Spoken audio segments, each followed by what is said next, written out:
எல்லாம் நிறைவேறிற்று.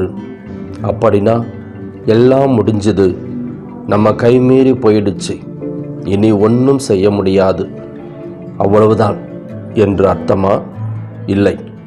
கடவுளுடைய திட்டப்படி என்னவெல்லாம் நடக்க வேண்டுமோ அவையெல்லாம் சரியாக நன்றாக நடந்து முடிந்தது என்று பொருள்.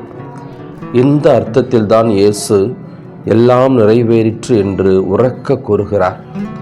இயேசுவின் இவ்வார்த்தையை கேட்டு மறுமொழி சொல்ல வார்த்தை இல்லாமல் அகில உலகமே இன்று அமைதி காக்கிறது. இந்த அமைதி மயான அமைதி அல்ல, தியான அமைதி.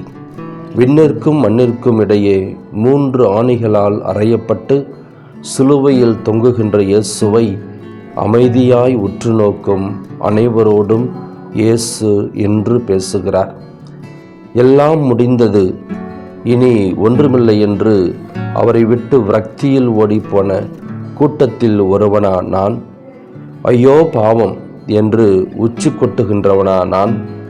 அல்லது யார் போனாலும் போகட்டும், நான் என் ஆண்டவரை விட்டு போக மாட்டேன் என்று சிலுவையின் நிழலில் நின்று கொண்டிருந்த மரியாவும் யோவானுமா நான்? அன்பு ஒருபோதும் விலகாது.